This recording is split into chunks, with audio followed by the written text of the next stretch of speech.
Group stage खत्म हो गया वर्ल्ड कप और राउंड ऑफ 16 आ गया है। अब इसमें कौन सी टीम आगे जाने वाली है, कौन सी पीछे रह जाएगी, कौन सी इवेंचुअल चैंपियंस होगी, पूरा ब्रैकेट मैंने सेट कर दिया है। चलिए बिना टाइम वेस्ट किए स्टार्टिंग से बात करते हैं कि कौन सी टीम मेरे हिसाब से राउंड ऑफ 16 से आगे बढ़ेगी, कौन कौन सी टीमों के बीच क्वार्टर फाइनल होगा, सेमीफाइनल होगा और फाइनली कौन सी टीम फाइनल जीतने वाली है। एस आप देख सकते हैं कि भाई राउंड ऑफ 32 शुरुआत से जब चालू होता है उसमें है जर्मनी पैराग्वे।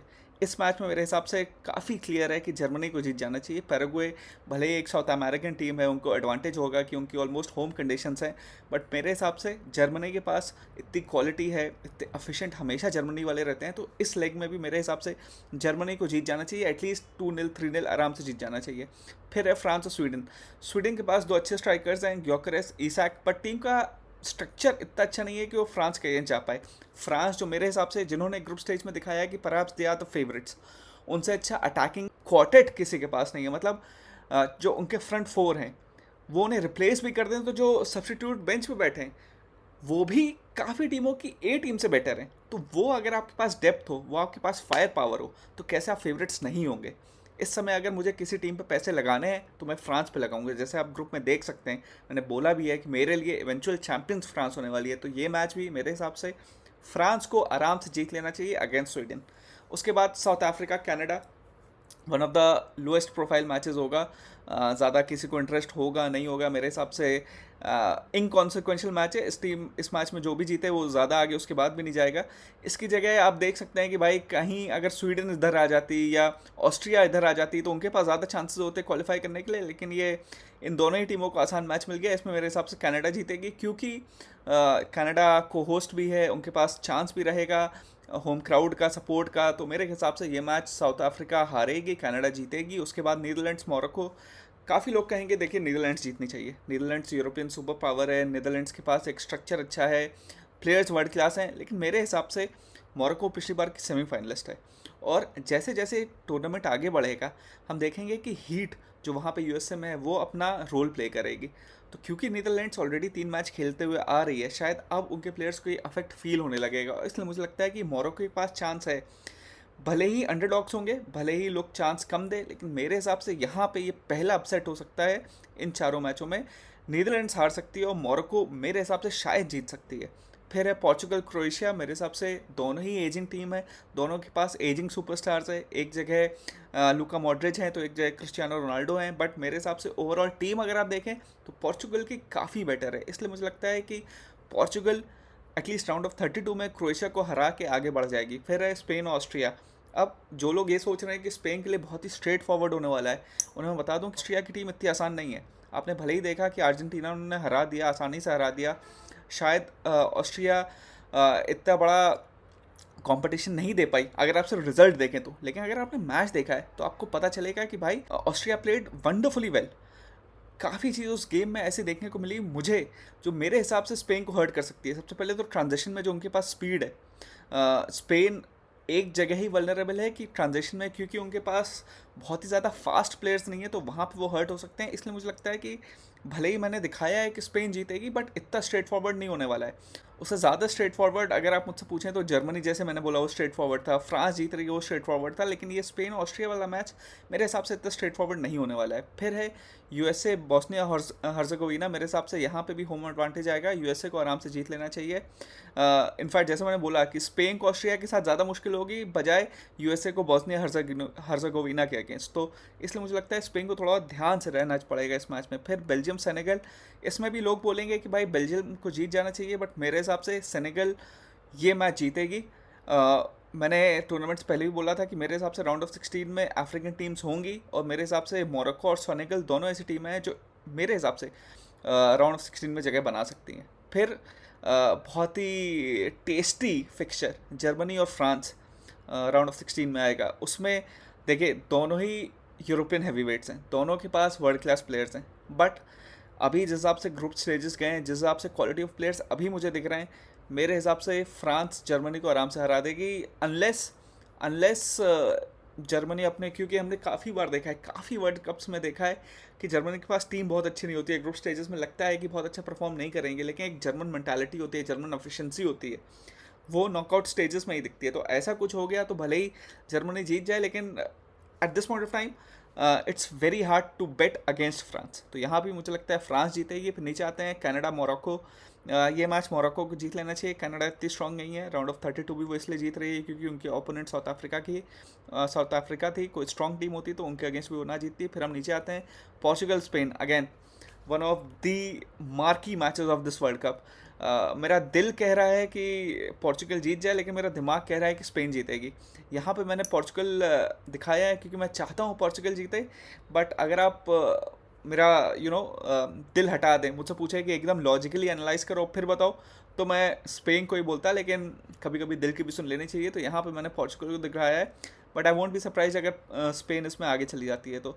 फिर यूएसए सेनेगल में यूएसए अच्छी फाइट देगी, होम एडवांटेज है, बहुत अच्छी टीम है। बट यहाँ भी मुझे लगता है कि सेनेगल ने अभी ग्रुप स्टेज में अपना पूरा पोटेंशियल नहीं दिखाया, बस लास्ट मैच में थोड़ा बहुत अच्छा खेले थे। तो मेरे ख्याल से वो ऐसी टीम है जिसके पास इंप्रूव करने के लिए सबसे ज़्यादा मार्जिन ऑफ एरर है। वो ऐसी टीम है कि जिसके पास सबसे ज़्यादा डिफरेंशियल है from the ceiling and the floor. तो मतलब वो इम्प्रूव सबसे ज़्यादा कर सकती है। इसलिए मुझे लगता है कि यहाँ पे यूएसए को हरा के वो अपसेट कर सकती है, और यहाँ पे मुझे लगता है कि सेनेगल आगे जाएगी। फिर क्वार्टर फाइनल में क्या होने वाला है, देखिए क्वार्टर फाइनल में मेरे हिसाब से फ्रांस और मोरक्को यहाँ पे आके उनका सफ़र ख़त्म होगा। यहाँ पे मेरे हिसाब से फ्रांस उन्हें आराम से हरा देगी। इनफैक्ट फ्रांस के लिए राउंड ऑफ 16 ज़्यादा टफ होने वाला है कंपेयर टू क्वार्टर फाइनल में उन्हें जो भी मिलता है मेरे ख्याल से फ्रांस आराम से हरा के सेमीफाइनल में पहुंच जाएगी। फिर आते हैं हम पोर्चुगल और सेनेगल में। अब इसमें कौन जीतेगा, देखिए मैंने पहले बोला कि मेरा दिल कहता है पोर्चुगल जीतेगी, लेकिन सेनेगल से मुझे बहुत उम्मीद है क्योंकि मुझे टूर्नामेंट चालू होने से पहले ही लग रहा था कि भाई इस बार भी सेमीफाइनल में कोई एक अफ्रीकन नेशन ज़रूर पहुंचेगा। और क्योंकि मोरक्को इतना अच्छा नहीं खेली है, तो मेरे ख्याल से अगर मुझे अपने प्री टूर्नामेंट सेंटिमेंट को कायम रखना है, उससे मैं इतनी जल्दी हटूंगा नहीं। इसलिए मैं कह रहा हूँ कि शायद पोर्चुगल को सेनेगल बाहर कर दे, और सेमीफाइनल होगा फिर फ्रांस और सेनेगल में कौन जीतेगा, मेरे हिसाब से काफ़ी क्लियर है। France are miles ahead of Senegal. तो ये मैच सेमीफाइनल भी मेरे ख्याल से फ्रांस के लिए इतना मुश्किल नहीं होगा। अगर पोर्चुगल जाती है तो शायद ज़्यादा टफ हो, लेकिन मेरे हिसाब से क्योंकि सेनेगल अपसेट करके पोर्चुगल को यहाँ आएगी, तो फ्रांस उन्हें आराम से हरा के फाइनल में चली जाएगी। अगर हम दूसरा एंड ऑफ द ड्रॉ देखें तो उसमें पहला मैच मान लीजिए ब्राज़ील और जापान का देखते हैं। उसमें मेरे हिसाब से इतना आसान होना नहीं वाला है। मैंने ब्राज़ील का जैसे बोला जीत सकती है यहाँ पे दिखाया है, लेकिन ये वही डायनामिक्स है जैसे मैंने स्टार्टिंग में स्पेन ऑस्ट्रिया का बताया था। काफ़ी और मैच जिन्हें स्ट्रेट फॉरवर्डली आप कॉल कर सकते हैं, इसे आप इतना स्ट्रेट फॉरवर्डली नहीं बोल सकते कि भाई ब्राज़ील ही जीतेगी। जापान के पास वो काबिलियत है, उन्होंने ग्रुप स्टेज में दिखाया है। दूसरा, गर्मी में खेलने की भी जापान को ज़्यादा आदत है क्योंकि वो एशियन कंडीशंस में खेल चुकी है। तो यहाँ पे मेरे हिसाब से अगर ब्राज़ील फिट एकदम नहीं होती है, उनकी टीम लैकडासिकल रहती है डिफेंस पे, तो जापान के पास चांस है कि वो एक अपसेट कर सकता है। लेकिन अभी यहाँ पे बैठ के मैं ये नहीं कहूँगा कि अपसेट करेगा। यहाँ पे मुझे लगता है कि ब्राज़ील ही आगे जाएगा। फिर आइवरी कोस्ट नॉर्वे में कौन जीतेगा, देखिए मेरे हिसाब से Erling Haaland Odegaard will be too much for Ivory Coast. दो अगेन वेरी टफ मैच होने वाला है, बहुत टाइट मैच होने वाला है, क्योंकि हमने ग्रुप स्टेज में देखा है कि आइवरी कोस्ट नॉर्वे दोनों ने बहुत अच्छा खेला है। बट क्योंकि मैं हालैंड का फ़ैन हूँ, क्योंकि मुझे लगता है कि बड़े स्टेजेस में उसके पास वो कैपेबिलिटी है कि अगर वो काउंटर पे उन्हें एक भी चांस मिली या एक हाफ चांस भी मिली, तो हालैंड ऐसे फिनिशर ऐसे प्लेयर हैं, वो कहीं से भी गोल मार सकते हैं। इसलिए मुझे लगता है कि इस मैच में भी मैं नॉर्वे को एक स्लाइड एडवांटेज देना चाहूँगा, but I won't be surprise अगर आइवरी कोस्ट भी जीतती है। फिर हम आते हैं मेक्सिको इक्वाडोर। देखिए अगेन टाइट मैच, लेकिन Mexico one of the 3 most impressive teams रही है in the group stages along with France and Argentina. अगर मुझे बोलना पड़े कि टॉप 3 टीमें कौन रही हैं ग्रुप स्टेजेस में, तो मैं उसमें मेक्सिको को रखूँगा। I have been so impressed by them.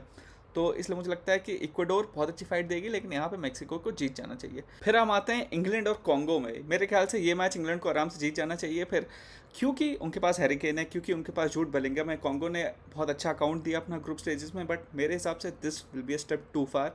यहाँ पे इंग्लैंड को जीत जाना चाहिए। फिर आते हैं अर्जेंटीना और केप वर्डे में। यहाँ इजिप्ट लिखा है, उसे इग्नोर करिएगा।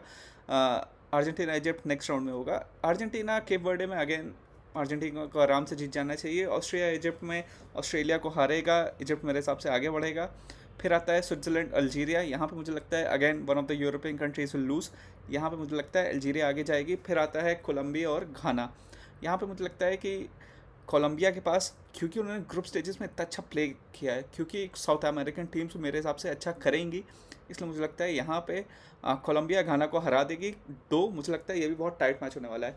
उसके बाद अगर हम आगे बढ़ते हैं तो ब्राज़ील और नॉर्वे में मेरे हिसाब से टफ मैच होगा, बट ब्राज़ील अभी तक इतना इंप्रेस नहीं कर पाई है, जबकि नॉर्वे ने अपने पहले 2 ग्रुप मैचेस में जब तक उन्होंने सारे प्लेयर्स रेस्ट नहीं किए थे बहुत अच्छे दिखे थे। तो मेरे हिसाब से यहाँ पे एक अपसेट देखने को मिल सकता है, क्योंकि मेरे हिसाब से जापान के अगेंस्ट भी ब्राज़ील का बहुत टफ मैच होगा। वो मेरे ख्याल से फिजिकली शायद काफ़ी एग्जॉस्टिंग हो ब्राज़ील के लिए। तो यहाँ पर मुझे लगता है कि नॉर्वे अपसेट करके ब्राज़ील को आगे जा सकती है। फिर आता है मैक्सिको इंग्लैंड। मेरे हिसाब से ये मैच बहुत टाइट होने वाला है, ये कहीं भी जा सकता है, क्योंकि मैक्सिको अपने होम कंट्री में अपने पिछले 97 मैचेस में सिर्फ 2 मैचेस हारी है। और यहाँ पे क्या वो इंग्लैंड के साथ इतने बड़े स्टेज पे फ्रीज करेगी या अपना वो रिकॉर्ड मेंटेन करेगी?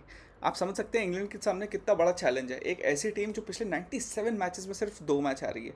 तो कहीं भी जा सकता है, लेकिन क्योंकि इस टीम को मैनेजर टॉमस टुकल ने, क्योंकि आई रेट हिम वेरी हाईली, क्योंकि इनके पास हैरी केन है, बेलिंगम है, जैसे मैंने बताया, some of the finest right backs defenders हैं, some of the finest wingers हैं। तो मेरे हिसाब से यहाँ पे इंग्लैंड अगर अपनी क्वालिटी दिखा पाती है तो शायद वो होम क्राउड को साइलेंट करके आगे बढ़ पाए। नीचे अगर हम आते हैं तो अर्जेंटीना कोलंबिया का मैच होगा, वो मेरे हिसाब से बहुत ही टाइट होने वाला है। उससे पहले सॉरी, अर्जेंटीना इजिप्ट का होगा, वो मैच अर्जेंटीना जीत जाएगी। फिर नीचे मेरे ख्याल से कोलंबिया और स्विट्ज़रलैंड का, या कोलंबिया और घाना का होगा, वो मैच कोलंबिया जीत जाएगी। फिर सेमीफाइनल होगा कोलंबिया अर्जेंटीना, टाइट मैच होगा। बट मेरे हिसाब से जितना भी आपने पिछले 4-5 साल में देखा है कि अपने साउथ अमेरिकन डिवीज़न में अर्जेंटीना को हराना बहुत मुश्किल होता है। कोलंबिया काफ़ी बार ट्राई करती है, बट मेरे हिसाब से एक लिटिल ब्रदर बिग ब्रदर वाली बात आती है। वहाँ पे अर्जेंटीना मेरे हिसाब से ऑलमोस्ट एक इतने कॉन्फिडेंस से जाएगी कि कोलंबिया का जीतना बहुत मुश्किल हो जाएगा। तो ये मैच मेरे हिसाब से अर्जेंटीना आराम से जीत जाएगी।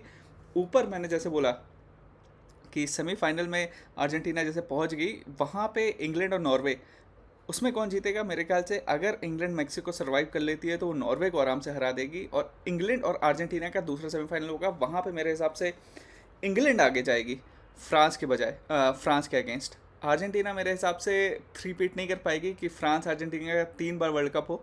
यहाँ पे मेरे हिसाब से, क्योंकि लॉ ऑफ एवरेजेस भी यही कहता है कि भाई ऐसा नहीं हो सकता कि एक ही फाइनल बार बार रिपीट हो रहा है। तो हो सकता है यहाँ पे आके इंग्लैंड अपनी क्वालिटी दिखाए, शायद अर्जेंटीना, क्योंकि अभी तक आप देखें उनका जो पूरा ग्रुप है, पूरा ब्रैकेट है, वो इतना टफ नहीं था। पहली बार एक यूरोपियन स्ट्रॉन्ग टीम मिलेगी यहाँ पे, शायद they might be found out. और मेरे हिसाब से इस बार फाइनल होने वाला है फ्रांस और इंग्लैंड का, और फ्रांस इवेंचुअली मेरे हिसाब से इंग्लैंड को हराएगी because of their imperial top 4 front 4, their strength in depth, उनके सब्स्टिट्यूट्स, उनके फायर पावर, उसकी वजह से मेरे हिसाब से फ्रांस आराम से इंग्लैंड को हरा, आराम से नहीं बट एटलीस्ट मेरे हिसाब से 2-1 या 2-0 हो सकता है ये मैच। और मेरे हिसाब से फ्रांस वर्ल्ड कप जीतने वाली है। आप भी बताइए आपके हिसाब से कौन होगा इस कप का विनर, और इस पूरे ब्रैकेट में आप कौन से चेंजेस करेंगे? Please do like, comment and subscribe.